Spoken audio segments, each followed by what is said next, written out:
Let us give the word of God a round of applause, please. Amen. Thank you, choir, for that wonderful song. What a wonderful song to be heard from the wonderful voices of our singers. So I hope that your hearts and your minds are already ready alang sa pagpaminaw sa pulong sa atong Ginoo karon nga takna sa kahaponon mga kaigsuonan. I'd like to ask you to please open your Bibles with me in the book of Psalms. In the book of Psalms, mga kaigsunan, in Psalm chapter 119. Psalm chapter 119 in verse 57. Psalm 119, the longest chapter in the Bible. Psalm 119 in verse 57 in our Bibles, please. And if you are there, kindly say Amen. And kung basahon ang pulong sa Ginoo mga kaigsuonan, please follow me with your eyes, manindog ang tanan, to give reverence to the reading of God's Word. The Bible says, Thou art my portion, O Lord. I have said that I would keep thy words. Let's pray. Father God, thank you, Ginoo, sa imuhang gihatag nga opportunity that we can be able to understand the things you want us to know this afternoon, Ginoo. Lord, help us, Lord, that we will be obedient to your word and obedient to the working of the Holy Spirit. And may we become like Christ more and more, Ginoo, sa among mga kinabuhi. Salamat, Amahan, sa imuhang grasya nga gihatag nimo kanamo. Salamat, Ginoo, sa kadaugan. In Jesus' name, Amen and Amen. Please be seated now. Let us encourage our brethren, mga kaigsunan, to be back every afternoon, no? And I hope that our number will be added more pag yun, no? So, ubay-ubay na ang gabalik sa ato ang afternoon service, but it is good to see more of our brothers and sisters nga mubalik sa ato ang afternoon service, mga kaigsunan. So, a simple invitation to them, balik ta karong hapon. Let us learn the word of God, no? So invite them to be back sa afternoon. Invite them to be your disciples sa ato ang discipleship every afternoon na and be study and para ma-discuss og ayo ang ato nimo ang discipleship lesson sa ilaha kay para there will be more brothers and sisters na makabalik sa ato ang afternoon service, no? So, Psalm 119, verse 57, the title of the message nga atong pagaisgutan karon is The Lord, Our Portion, and Our Resolution. So, kaning and our resolution, this is not the Lord, but it is your resolution. Pwede ta, if I would like to change the title para mahimong personal, The Lord is my portion or our portion and my resolution. By the grace of God, tagaan ta og panalangin sa Ginoo pinaagi niini nga mensahe karon.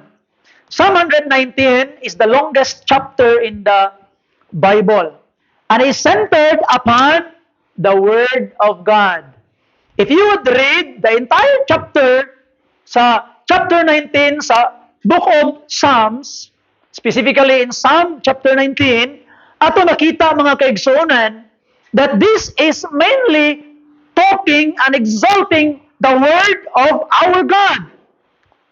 And in our text, I just have only one verse as a text karon mga kaigsuonan. David makes two powerful declaration. na duha ka powerful declaration that David made in this verse. Number one, mga kaigsunan, David declared, who is our best possession? And number two, because you already have that best possession in you, what will be your greatest resolution? So ato nakita mga pinanggaw ng mga kaigsunan, this text is talking about our greatest possession and our greatest resolution.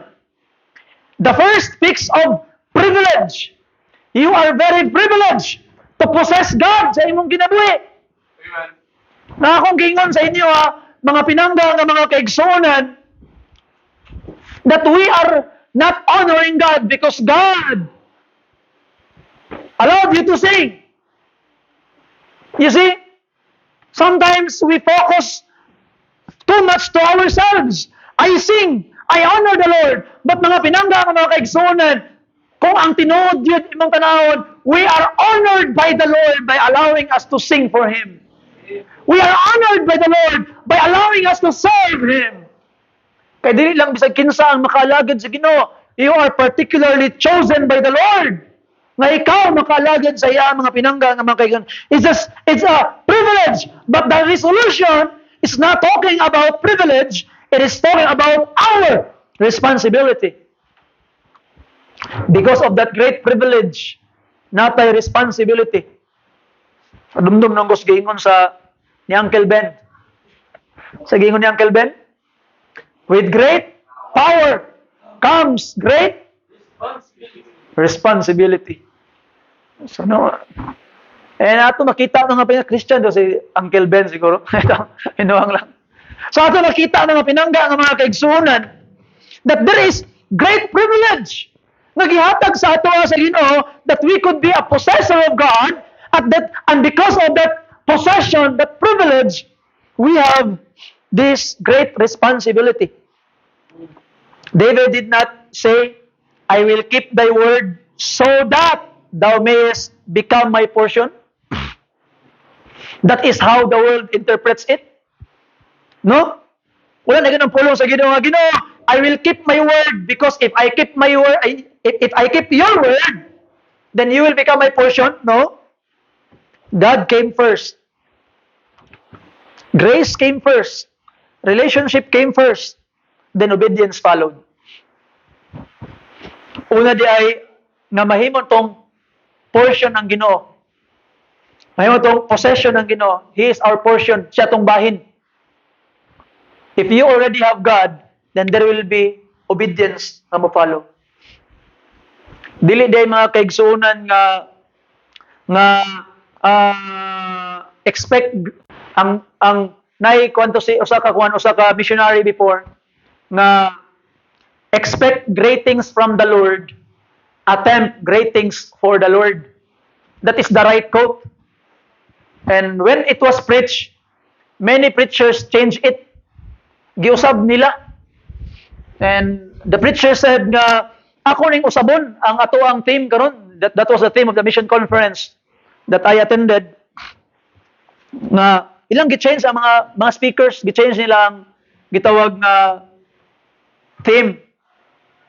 Kaya nakabutang man sa theme atong quotation from a missionary na expect great things from the Lord, attempt great things for the Lord. They change it as attempt great things for the Lord, expect great things from the Lord. Because that is how we think. Kung nga ako'y buhaton para sa Ginoo, if I will attempt great things for the Lord, then I can receive great things from Him. But that is not biblical. What the Bible teaches is you need to expect first from the Lord. Expect great things from Him first in order for you to attempt great things for Him. You must begin as receivers. And we say amen to that. Amen. This is the gospel order. God gives Himself to us, we give ourselves to Him. He first loved us, we loved Him. When we truly possess God, we desire to obey Him. Nang pangutana karon mga kaigsunan, what are these things di ay? So ning mga portion and resolution nga ginaisgutan nimo pastor. So dali lang kayo, number one mga pinangga nga mga kaigsunan. Let us talk about first this, the infinite possession. Kaya yung pagpulong sa Ginoo, thou art my portion. Who is the antecedent of this? Thou nga pronoun. Ikaw, Lord. Who is the antecedent of this? The Lord, of course. Thou art my portion, O Lord. The word portion means inheritance, possession, treasure, or share, imong bahin. Sa ato, paingon pa ni David, Ginoo, ikaw ang akong bahin. David is saying, of all that I possess, God Himself is my greatest treasure. God is His greatest treasure. And remember this mga kaigsunan, God is better than any portion you can find in the world. Sometimes bitaw kita manilos biyata sa mga taong daotan pero dato. Kabalo ka no? Sa ato ang government sa Pilipinas, kabalo gyud ta that they are corrupt. Kabalo gyud ta. No? We know that they are corrupt. We know that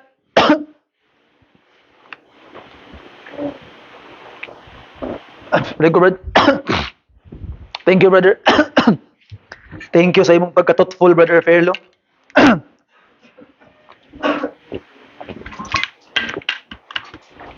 Mo nang sulugoon sa Ginoo. Na discernment ba? Amen. Thank you, Brother Fairlo. Okay? We know that they are corrupt.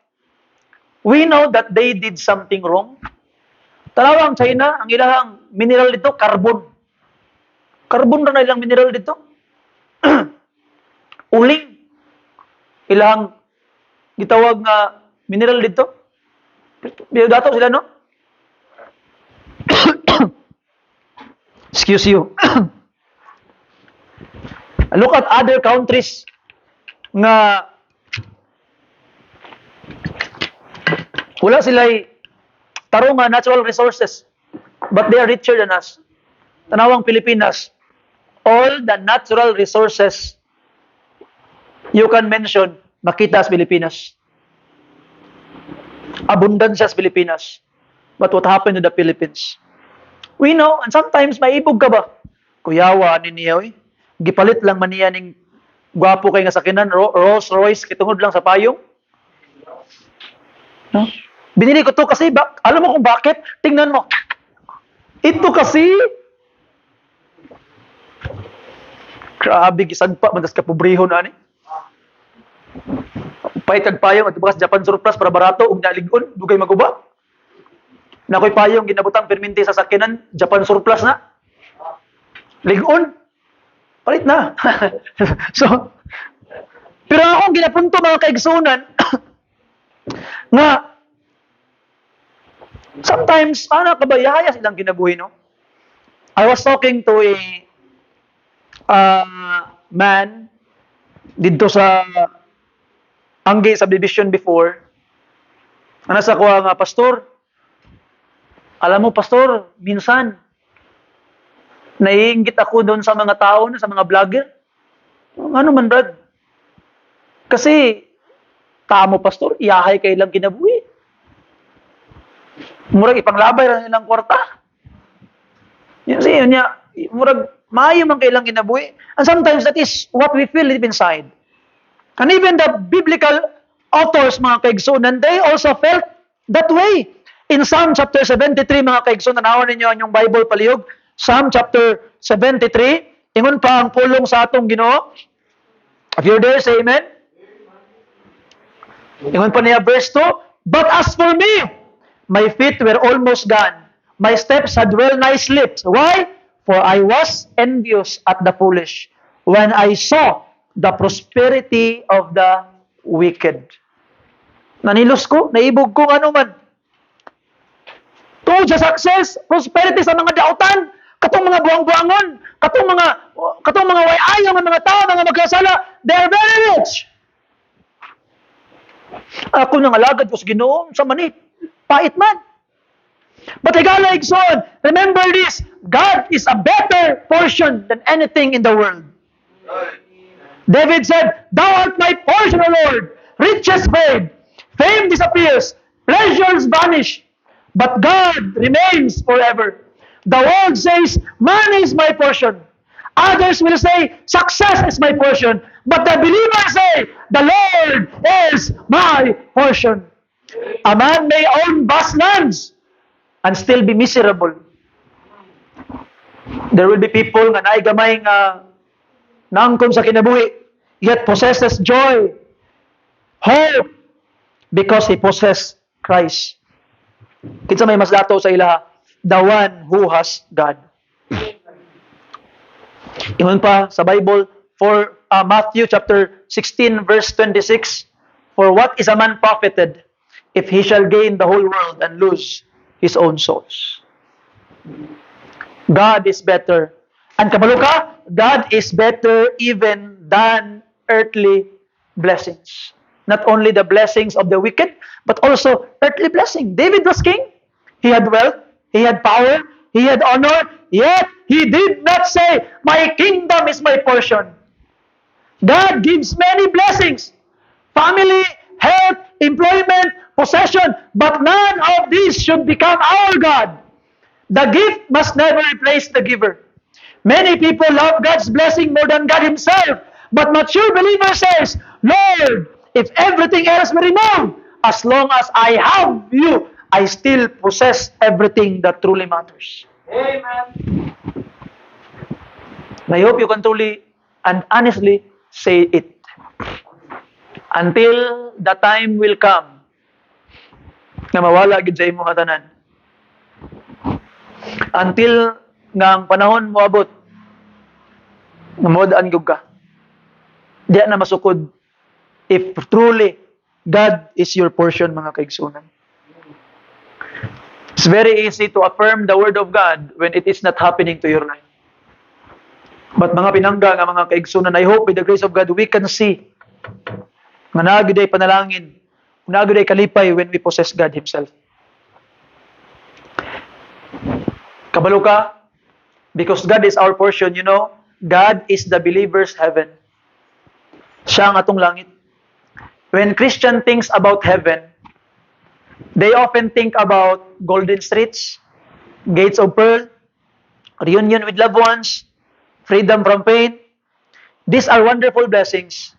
But heaven's greatest blessing is God Himself. Ang Diyos, mga kaigsunan. In Psalm 73 verse 25, mga pinangga, the Bible says, Whom have I in heaven but Thee? And there is none upon earth that I desire beside Thee. What that? Kinsa may ako ang ako sa langit, ikaw lang Ginoo. Wala na ilaing akong gitinguha sa kalibutan, ikaw lang Ginoo. The greatest joy of heaven is not a place, it is a person. We shall be forever with the Lord. Amen. And God, if imo ang Ginoo, He is an infinite portion. Every earthly possession has limits. Money runs out, health declines, friends leave, possession decay, but God is infinite. His love never ends. His mercy never fails. His power never weakens. His wisdom never diminishes. The believer never reaches the end of God's goodness. Infinite portion. Di mahurot, di mahuman ang bahin nimo kung ang imong bahin ang Ginoo. Not only that, He is eternal. Your portion will be eternal. Ingon pa ang pulong sa Ginoo, Psalm chapter 48 verse 14. Psalm chapter 48 sa verse 14, mga kaigsunan, for this God is our God forever and ever. Until when? Forever and ever. If everything in this world is temporary, but God is eternal. Death cannot separate us from Him. The grave cannot rob us of Him. When everything else is gone, God remains. Pabilin siya igsoon. Ug ang pinakanindot. God is a satisfying portion. God is a satisfying portion. He will satisfy you. The human heart is never satisfied with earthly things. As what I have told you this morning, mga kaigsoon, sometimes we are already living in the answered prayer of the past. But when our answered prayer comes, we realize na kulang gyapon. No? Magsugod lang ka nga unta, makapalit kog bike. Sunod, na nakay bike, gwapo gid tong motor. Sunod, na nakay motor, gwapo gid tong sakyanan. Sunod, na nakay sakyanan, lami itong na aircon. Na aircon imong sakyanan, gwapo gid tong high-end. High-end na imong sasakyanan, gwapo gid tong hybrid para dili gasto gasolina. Pagkahuman, hybrid na, aircon na, gwapo na kayo mong sakyanan. Midako na po din mong tiyan. Kaya wala na exercise. Gwapo gitong bike kay maka-exercise. Balik na bugas bike. Huwag ka busganan ng tao. Right. Now we forget that we already are living according to the prayers of the past. And that is problematic mga pinangga nga mga kaigsunan. Nga naman, kana mo'y kamatuuran nga dili makasatisfy ang yutan-on nga mga butang. Because sometimes, most of the time, we pursue fame, wealth, relationships, pleasures. Yet we always want more. Only God satisfies. Ang atong mga kasing-kasing dili makapahulay kung dili ta magpahulay diya sa Ginoo. Ingon pa sa John chapter 6 verse 35. Open your Bibles with me there. John chapter 6 verse 35. If you're there, say amen. Ingon pa ang pulong sa Ginoo, and Jesus said unto them, I am the bread of life. He that cometh to me shall never what?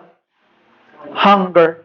And he that believeth on me shall never thirst. Meaning, that is the ultimate satisfaction, Jesus. You will never hunger. You will never thirst. God alone fills the deepest needs of the soul. Lain. Right. So, that's the first thing na imong ikon. God is your portion. Siya imong bahin. Imo siya. You see?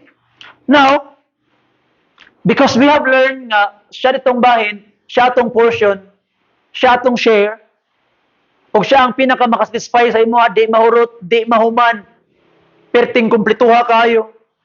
Number 2, what will be the appropriate resolution? So, imong buhaton, what will you do?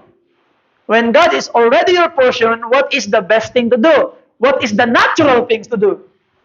Ingon pa ni David, going back in our text mga kaigsuunan, in the book of Psalms, Psalm 119, open your Bibles with me there again.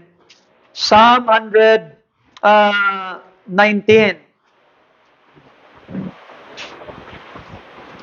Unsang gitawag na gingon ni David, verse 57, Thou art my portion, O Lord.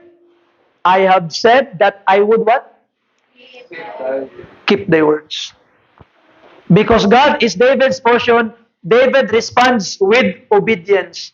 True grace always produces gratitude. True salvation produces transformation. The believer does not obey to become saved. The believer obey because he is saved. Cliche, no? Balik-balik, no? Ginabalik-balik na ako na perminti para imo yung madumduman. Para na kay ikasulti perminti nga ang magtotoo wala naga-obey para maluwas, naga-obey siya kay luwas siya. Notice the deliberation. Yan pa ni David, I have said. Thou art my portion, O Lord. O tungod kay siya ang portion, yan pa niya, I have said.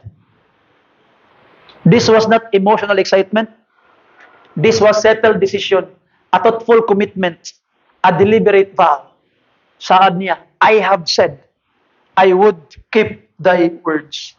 Sama ni Joshua, as for me and my house, we will serve the Lord. Every believer must make a decision, mga pinangga ng mga kaigsunan.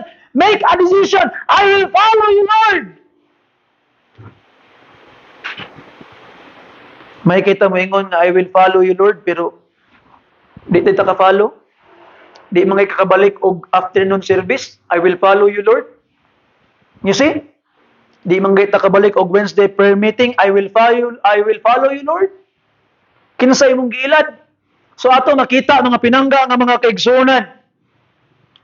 We must make this decision. And when we make decision, it is a lifelong decision. Your feelings is outside. Bisan pag gikapoy ka, bisan pag lain imong gibati, bisan pag lain ang imuhang gitawag na ang imuhang gitawag na murag kanay bitaw imong reaction sa mga gibati pud sa uban. You say, "Oh, why? You already made a commitment." Amen. Don't be governed with emotion because your emotion is Satan's playground. Gakatawan na tas kay gakatawan na yawa. Ngano man pag gitawag nga magwali ang isa ka pastor unya pagkahuman, grabe kaayo ka kuan, grabe kaayo ka kaning fiery ang pagwali, and you came forward and you make a vow, Lord, so good karon Ginoo, I will obey you, I will follow you. Pagkasunod Domingo, I will obey you. Ay puro ka balik hapon sa Domingo. Wa ka balik sa prayer meeting. Kinsa imong giilad? You see? Yan ato makita mga kaigsunan nga I hope perminti ang gitawag ng mga other preachers. No? Usahay no kay kita bitaw itong mga kinaiya. If there are other preachers preaching, we are so attentive. But when your local church pastor is preaching, kaana, dugayan ang mga pastor. Eh. You see? That's a problematic thing mga kaigsunan. Dapat we are not governed by emotion. Di tungod sa emotion. You see? Regardless of what you feel, regardless of unsa imong gibati, because you made a commitment, you will go. You will go. Bisan pag niadto kang gabugot, hala mugot lang, basta kayo will go. You see? We keep God's word because God's word reveals God. How do we know God? Through the Bible, through His word. Without the scripture, we don't know His character, His promises, His salvation, His Son. The Bible is God's revelation. God is our treasure, and His word must be precious to us. He is our possession, therefore, I will keep His word. Pungutan na karon, what does it mean to keep His word? Tingnan mo ni David, I have said that I would keep thy word. The question is, what does it mean to keep God's word? That's number 3. David said, I would keep thy word. What does that mean? Sa John chapter 1 verse 1, in the beginning was the Word, and the Word was with God, and the Word was God. Verse 14, and the Word was made flesh and dwelt among us. So meaning, the Word is Christ, so keep Christ. You keep His Word. When you keep Christ, Jesus is the living Word. Above all else, we must hold fast to Christ. Trust Him, love Him, follow Him. Never let Him go, mga pinangga ng mga kaigsunan. Keep the gospel. Hold firmly to Christ's death, Christ's burial, resurrection, salvation by grace through faith alone. Gospel must not be altered. It must not be improved. It must not be replaced. We keep it because it's God's truth. Usahay, atong gina-improve ang pulong sa Ginoo, don't improve it. You don't need to improve the Word of God. Kung unsa ang giingon sa Bible, you preach it. You tell it to the people. Kung unsa ang giingon sa Bible in your soul winning, you tell it to them. Di na dungangan. You see? Have confidence with the Word of God. And keep God's doctrine. Bantay ang doktrina. We keep God's Word. We would keep His Word by keeping the right doctrine. Many today questions biblical truths. But God's people must stand firm. Hold fast to the form of sound words. Ingon pa ni Apostle Paul kang Timothy. Truth matters. Doctrine matters. God's word matters. Importante ang pulong sa Ginoo. Keep His commandments. Ingon pang pulong sa Ginoo, if ye love me, keep my commandments. Ingon pa ni Jesus Christ. Obedience is the evidence of love, not perfection. But a sincere desire to obey, the child of God asks, Lord, ang sa giingon ni Uh, I think it was Isaiah. Unsa imong gusto nga akong buhaton, Ginoo? You see? No, it was not Isaiah. Paul. Sa Damascus Road. Anang gitawag nga Ginoo, Saul, Saul, why persecutest thou me? Ingon pa ni Paul, Lord, unsa imong gusto nga akong buhaton, Ginoo? Ang giingon din ni Isaiah, here am I, send me. So ato makita mga pinangga nga mga kaigsunan. Keep his promises sa imong kasing-kasing. Mo ang pulong. Store them in your heart. Remember them in trouble. Claim them in prayer. Share them with others.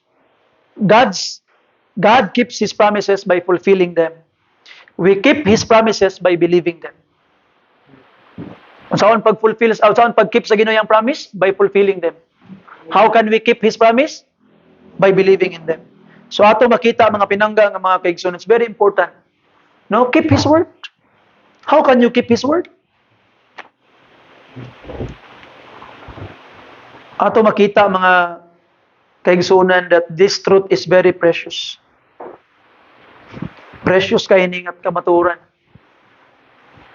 Kay kung ma-realize lang nimo no nga inana di kay importante ang Ginoo. Unya katong pinaka-importante nga treasure imo na. You would keep His word. That's your responsibility. So mga pinangga nga mga kaigsuonan na sa i-close karon. Remember the privilege. And the privilege is you have a possession. The Lord is your portion. Imo ang Ginoo. Remember that privilege.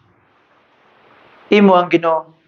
God Himself is your treasure, your inheritance, your satisfaction, your eternal reward. Siya. And since you possess the greatest of all, na kay responsibility, keep that word. Keep His word. Bantay yang mga pulong. Because He is your portion, you keep the gospel. You keep His truth. You keep His commandment. You keep His promises. We keep Christ-centered tong kinabuhi. Ngayon, karon makaingon ka, the world is not your portion. Riches is not your portion. Success is not your portion. The Lord is your portion. Keep His word. And di lang kay you keep His word. Keep your word. Ngayon mong gisaad sa iya. Kabalo ka? Ang Ginoo biagid maningil. Siguro katong si Jipta or Jipte or Jipta, I don't know how to pronounce his name. Muna nga iyag yung gihalad ang iyang kaugalingong anak. Why? Kay kung unsa ang iyang gisaad sa Ginoo, iyag yung gituman. Many Bible interpreters try to make that statement nga murag ilang gipasayon nga di lang pwede magminyo si gitawag nga atong anak ni Jipta. That's why he bewailed her virginity. Kaya di naman sa kaminyo, he bewailed her virginity because he will be working dito sa temple. Di siya pati yun. But he bewailed only her virginity. Kaya di na siya kaminyo. But if you would try to read most versions sa pulong sa Ginoo, and try to read literal versions of the Word of God to help you understand the text, it is actually saying that he bewailed, he mourned, because he will never have the opportunity to bear a child because she will die. That was the literal translation saying. You see? So ato makita mga pinangga nga mga kaigsunan. As believers of God, tinuod man ka siya. we must be serious sa ato ang isulti sa iya. Amen? No? Mawadaan tag respeto sa mga tao nga magsaad-saad. Unya pagkahuman, dili tumanon ang ilang ginasaad. Mawadaan tag respeto sa ila. But how many times you have made a promise to God nga wa nimo gituman? How many times nga niingon kas Ginoo nga Lord, mag-faithful na gyud ko Ginoo, pero wa ka nag-faithful. Lord, kumplituhon na gyud nako ang ako ang panimbahon Ginoo, pero wa nimo gikumpleto.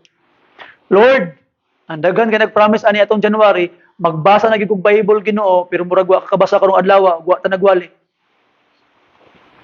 Lord, mag-ampo na gyud ko Ginoo, but wa ka kaampo kung di ka pa ampuon. Simbahan. Higala igsoon. Sometimes we mock God. Kung ginabugal-bugalan ang Ginoo. Nakalimuta that He is our greatest portion. And because He is our greatest portion, we will keep His word. No? How could you keep His word? Sugo kasi mong mama di katuman gani. Sugo pas Ginoo. You see? So we need to be mga kaigsunan. Kanang serious pud. Tagayag seriousness gamay ang ato ang relationship sa atong Ginoo. Kay serious siya igsoon. We don't want to see ourselves being destroyed by God himself. Because the Bible also says that God can destroy the works of your hands. Ngano man? Because you mock Him. Don't mock Him. No? Nga mura bitaw extra lang ang Ginoo sa tuwang kinabuhi. We have God and we add everything. We don't have everything and add God. I hope you understand that. Amen? Palihog ganito ang tanan. I would like to ask Brother Fairlo for the invitation.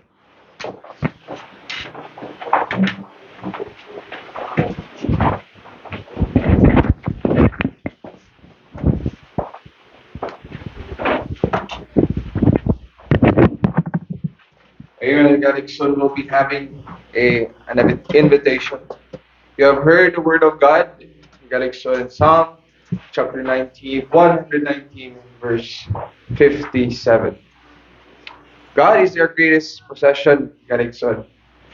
Kung anaan na si mo ang tanan, payon ka na naan na si mo ang tanan, but you don't have God, wala sa imo ang tanan. Kulang kayo igaligsoon. You're not satisfied, you don't have an infinite and eternal possession. Kung igaligsoon, kung ikaw wala pa naluwas, di pa kasigurado sa imong kaluwasan, you don't have that infinite possession. Di ka makaingon na imo ang Ginoo. Di ka makaingon karahas kang David nga, Lord, you are my greatest possession. Because you're not yet saved. In this first verse, galigson, as our song leader will be singing, you can come here in front. If you want to get right with God, if you have a lot of sins, gusto niyo may duol dras, Lord, I tell God, Lord, sorry for mocking you. I repent for my sins. Help me, Ginoo, na mabago na ako ang mga binuhatan. Help me change my ways. It's not too late, Galigson. Di pa man ulay ang tanan. You can still call God your greatest possession if you would come to Him. Let's sing first verse, please.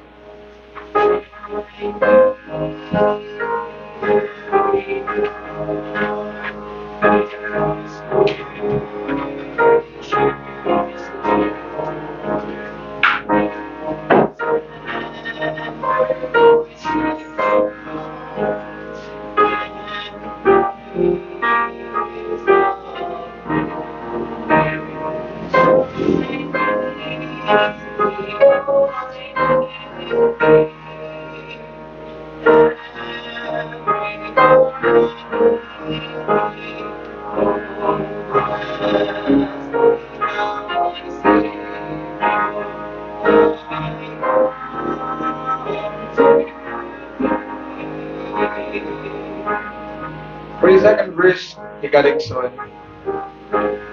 siguro ikaw tong tao karon nga, you might say that dali ka ma-envy sa mga mutang nga naadara sa kalibutan.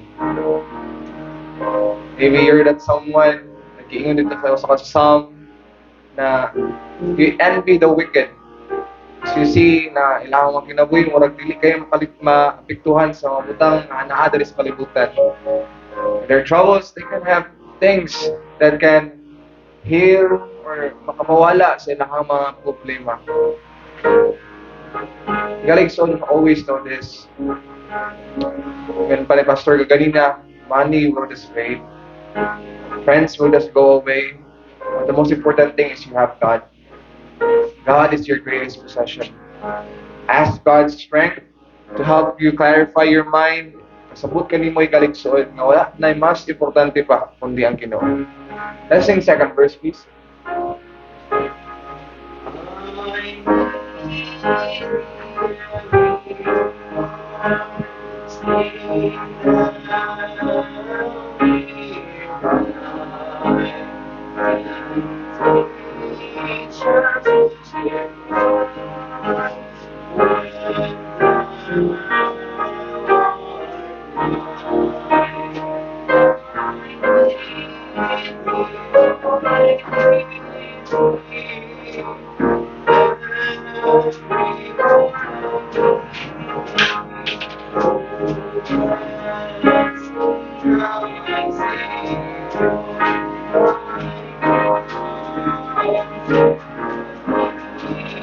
Amen.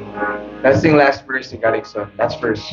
This is for you, Galigson, kung anaa kay gusto iduol dara sa Ginoo. God sees you. Sana ni mga kasakit dara sa Ginoo. Especially because you are His child. Kasi po sa kamahan niya, Galigson, hindi siya gusto na makita ka na naghilap. Outside, never seen, He is making ways for everything to be alright. For everything to be okay. Trust His ways, Galigson. Trust His word. He is yours to possess. And you are His, Galigson. You are His child. Let us sing last verse, please.